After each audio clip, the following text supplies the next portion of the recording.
بسم اللہ الرحمن الرحیم۔ السلام علیکم ورحمۃ اللہ وبرکاتہ۔ اللہ تعالیٰ کا بے حد احسان عظیم ہے جس مالک کریم نے ہمیں آج 10واں روزہ رکھنے کی توفیق عطا فرمائی۔ پہلے عشرے کا آج آخری روزہ ہے اور رحمت برا عشرہ جو ہے آج اللہ کی فضل و کرم سے مکمل ہو جائے گا۔ قرآن پاک کے اندر اللہ عز و جل نے ارشاد فرمایا یا ایھا الذین آمنوا ان کثیرا من الظن۔ اللہ تعالیٰ نے ارشاد فرمایا کہ بہت سے، پہلے تو منع فرمایا اللہ عز و جل نے ایمان والوں کو کہ بدگمانی سے بچو، پھر ساتھ ہی ارشاد فرمایا بدگمانی گناہ ہے۔ اب اس کے اندر 4 قسم کی بدگمانیاں بتائی گئی۔ مفسرین کرام نے تفسیروں میں لکھا کہ پہلا گمان رب تعالیٰ کی ذات پر کرنا، جیسے کہ بندہ کہتا ہے جی رب تعالیٰ، توبہ نعوذ باللہ استغفر اللہ، لوگ کہتے ہیں اس طرح کہ رب تعالیٰ میرے ساتھ ہی زیادتی کرتا ہے، اس کو بہت زیادہ دیتا ہے مجھے نہیں دیتا۔ ہر بار ایسا ہوتا ہے جب میں دعا مانگتا ہوں میری دعا کو وہ سنتا ہی نہیں ہے، توبہ نعوذ باللہ استغفر اللہ۔ یہ جو گمان ہے رب تعالیٰ کی ذات پر، جو بندہ اس طرح کا کر رہا ہے گناہ کر رہا ہے۔ پھر ایک گمان ہوتا ہے اللہ تعالیٰ کے نیکوکار بندوں پر کرنا، یہ مستحب ہے۔ اللہ کی ذات پر گمان کرنا، اچھا گمان رکھنا یہ واجب ہے، اور بندوں پر، نیکوکار بندوں پر اچھا گمان رکھنا یہ مستحب ہے۔ اور اس کے بعد پھر کسی دنیا دار کے اوپر گمان کو اپنی طرف سے پیدا کر لینا تیسرے نمبر پر۔ چوتھے نمبر پر کسی کافر کے بارے میں گمان کرنا یہ جائز ہے۔ جیسے مثال کے طور پر ہم کہتے جی کافر صحیح نہیں ہوتے، تو واقعی صحیح نہیں ہوتے، یہ کافروں نے کلمہ نہیں پڑھا لہٰذا یہ انسان ٹھیک نہیں ہے، تو ہماری نظر میں واقعی جس نے کلمہ نہیں پڑھا تو وہ ٹھیک انسان نہیں ہے۔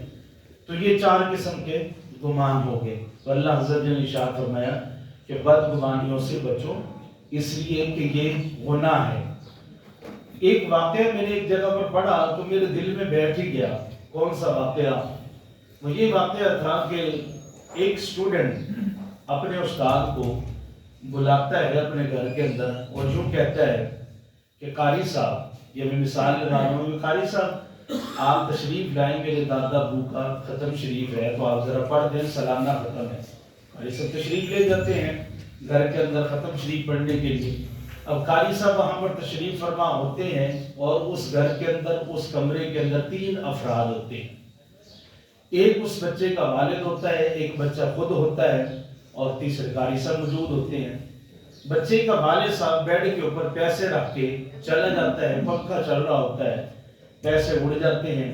بچہ بھی باہر کوئی چیز لینے کے لیے چلا جاتا ہے، فور ایگزامپل ختم شریف کی چیزیں لینے کے لیے چلا جاتا ہے۔ اب وہ بار بار پیسے اڑ رہے ہیں، تو قاری صاحب نے کیا کیا، وہ پیسے پکڑ کر قرآن پاک پڑا ہوا تھا ریل کے اندر، تو وہ قاری صاحب نے پیسے جو تھے، پہلے جو ریلیں بنتی تھی لکڑی کی پراپر ریل وہ بناتے تھے، اس کے اندر قرآن پاک کو رکھا جاتا تھا، تو قاری صاحب نے ریل کے اندر ہی وہ پیسے رکھ دیے اور قرآن پاک اوپر رکھ دیا۔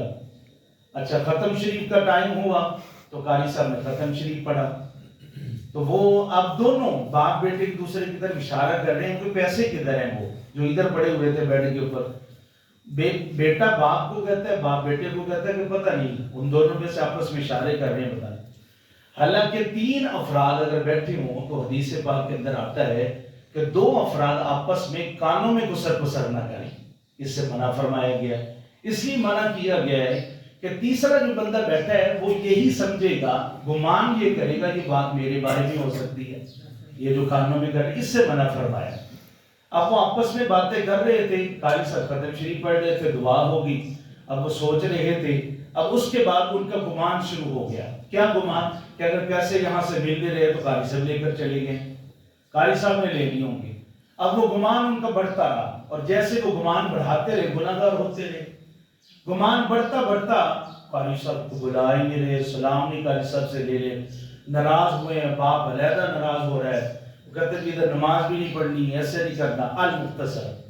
سال گزر گیا، انہوں نے قاری صاحب کو نہیں بلایا، گمان اس کا بدگمانی کے اندر چینج ہوا، سال گزر گیا، انہوں نے کہا کہ یہ قاری صاحب سے ابھی اس سال ختم بھی نہیں ہم نے پڑھانا۔ ٹھیک ہے جی، انہوں نے قاری صاحب کو نہیں بلایا، ختم شریف کا وقت ہوا، قاری صاحب کو پتہ چلا فلاں کہ مولوی صاحب جو ہیں انہوں نے ختم شریف پڑھا، اس وقت کو انہوں نے ختم پر بھی نہیں بلایا، ان کا رویہ بھی سال پورا ٹھیک نہیں رہا، تو کیا معاملہ ہو سکتا ہے؟ بالآخر قاری صاحب نے وہ اپنے اسٹوڈنٹ سے پوچھ لیا کہ بتائیے کیا معاملہ ہے، کیا آپ کا موڈ میرے ساتھ ٹھیک نہیں ہے، پورا ایک سال ہو گیا ہے نہ آپ کے والد صاحب کا ٹھیک ہے۔ اب اسٹوڈنٹ کہتا ہے کہ میرے ابا جی نے مجھے منع کیا ہوا تھا، لیکن چلو آپ سے میں بات ڈسکس کر ہی لیتا ہوں۔ ہوا یہ تھا قاری صاحب کہ جب آپ لاسٹ ٹائم آئے تھے ختم شریف پڑھنے، وہاں پر ابا جان کے ہاتھ میں پیسے تھے، انہوں نے بیڈ کے اوپر رکھے تھے، پھر ملے ہی نہیں ہیں، آپ ہی تھے وہاں پر، اور تو کوئی نہیں تھا۔ اب پورا سال بدگمانی کے اندر گزرا، گناہگار دونوں باپ بیٹا ہوئے، قاری صاحب رونے لگ گئے، وہاں پر مولوی صاحب رونے لگ گئے۔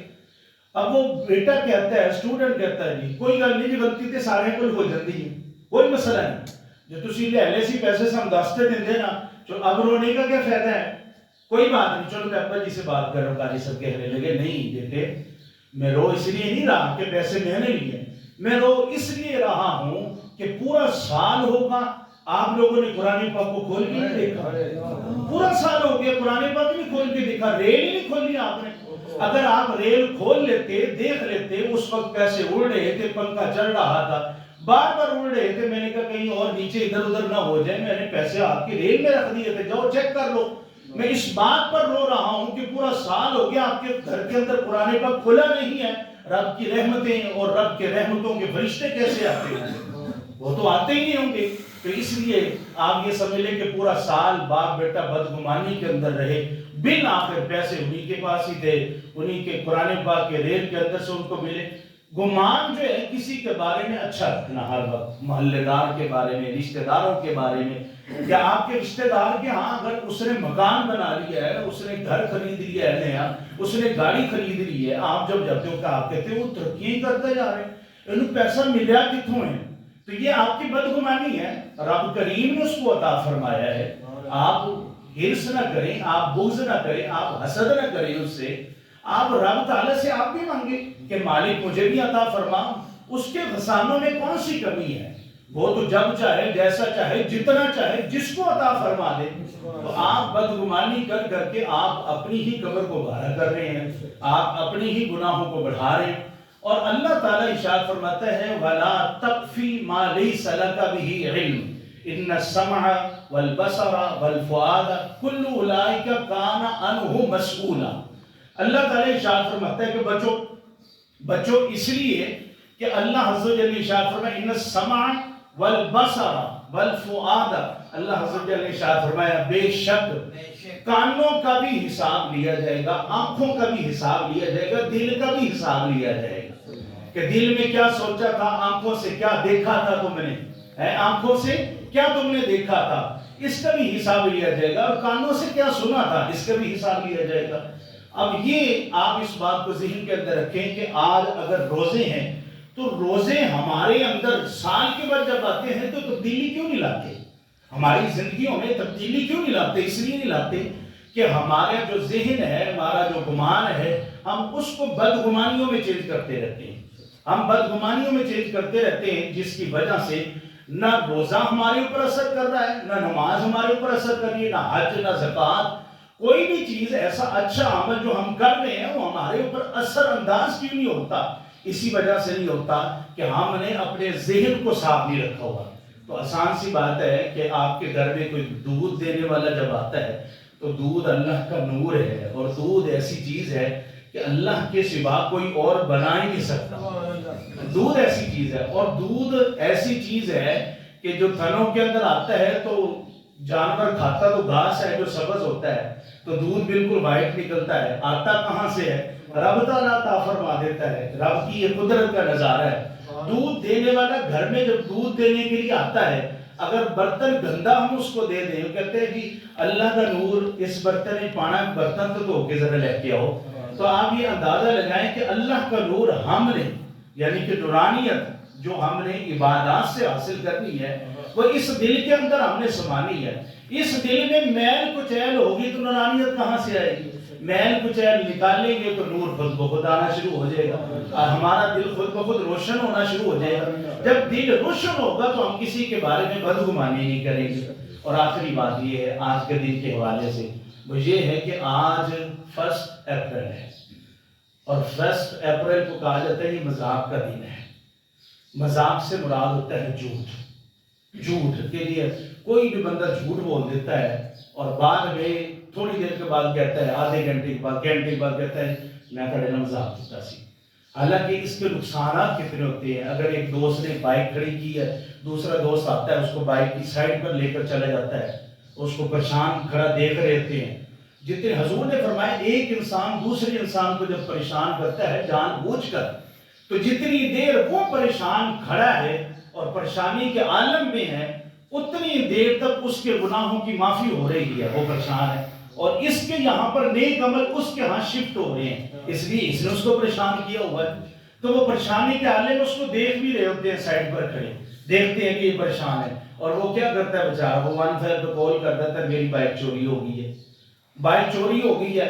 اب اس کو پتہ نہیں ہے، جو سائڈ پر لے کر چھپ گیا اس کو. یہ واقعہ جو ہے میں حقیقت پر مبنی یہ بات کر رہا ہوں، ایسا ہوا ہے جس کا علم ہے مجھے، اس لیے میں حقیقت پر مبنی یہ بات کر رہا ہوں. اس کو پتہ نہیں ہوتا، 15 پر کال ملاتا ہے، کہتا ہے میری بائک چوری ہو گئی ہے.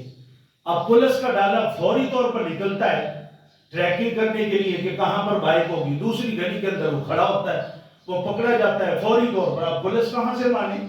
وہ کہتا ہے یہ آج اپریل فول ہے، میں نے مذاق کیا. وہ کہتے ہیں نہیں، پولیس والا کہاں مانتا ہے اس بات کو کہ مذاق ہو. اس کہتا ہے 15 پہ کال چلی ہے، تم نے بائک چوری کی ہے. بندہ اندر مذاق کہاں پر رہا. اور الا لعنت اللہ علی الکاذبین، اللہ عز و جل ارشاد کرتا ہے جھوٹوں پر لعنت ہے.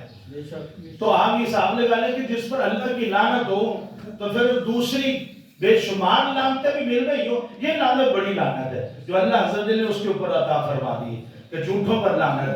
تو آپ یہ حساب لگا لیں کہ بار بار کسی کو تنگ کرنا اور اپریل فول کے نام سے کہنا کہ میں نے مذاق کیا ہے. حضور نبی اکرم صلی اللہ علیہ وسلم، میں نے 2-3 منٹ زیادہ لے لی، معذرت خواہ. حضور صلی اللہ علیہ وسلم کے سامنے صحابہ کرام میں بھی آپ کے اندر مزاح ہوتا تھا، مذاق، لیکن وہ مذاق کسی کی دل آزاری کے لیے نہیں ہوتا تھا. مثال کے طور پر ایک مرتبہ حضرت علی کرم اللہ وجہہ، حضور صلی اللہ علیہ وسلم بذات خود اور دیگر صحابہ موجود تھے، سارے موجود تھے اور کھجوریں تناول فرما رہے تھے.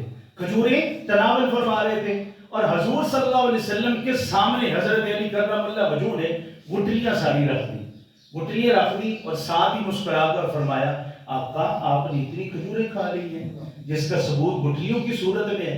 آقا مسکرا کر فرمانے لگی علی میں نے کھجوریں جو کھائی ہیں اس کی گٹلیاں گواہ ہیں کہ میں نے اتنی کھجور. علی آپ نے جو کھجوریں کھائی ہیں گٹلیاں بھی ساتھ آپ کھا گئے ہو. آپ کے پاس تو گٹلیاں بھی موجود نہیں ہیں، میرے پاس تو گٹلیاں موجود ہیں. یہ ایک مذاق تھا جو آمنے سامنے ہو رہا تھا، جس میں کسی کی دل آزاری نہیں ہوئی تھی. تو مذاق بھی اگر ہم کرتے ہیں تو آمنے سامنے کر لیں وقتی طور پر، جس میں دل آزاری بھی نہ ہو، کوئی ناراض بھی نہ ہو. کسی کے ساتھ آپ کریں تو آپ کہیں میں تھا مذاق کیتا ہے. تو آپ یہ دیکھیں کہ اگلا جو ہے مذاق کو برداشت بھی کر پا رہا ہے یا آپ کو جواب بھی دے پائے گا کہ نہیں. تو اس طریقے سے اگر ہم رہیں گے اور آج کے دن سے ہم بچیں گے اور لوگوں کو بھی بچنے کی ترغیب دیں گے. اور جہاں تک آپ سوشل میڈیا اگر آپ استعمال کرتے ہیں اس کے ذریعے بھی آپ اس میسج کو فارورڈ کریں کہ آج کا دن جو ہے اللہ کی لعنت لینے کے مترادف یہ دن ہے کہ اگر آپ جھوٹ بولیں گے تو اللہ کی لعنت کے مستحق ٹھہرائے جائیں گے. اللہ تعالی ہمیں اس عمل سے بچنے کی توفیق عطا فرمائے. رب اغفر وارحم وانت خیر الراحمین. رب اغفر وارحم وانت خیر الراحمین. والسلام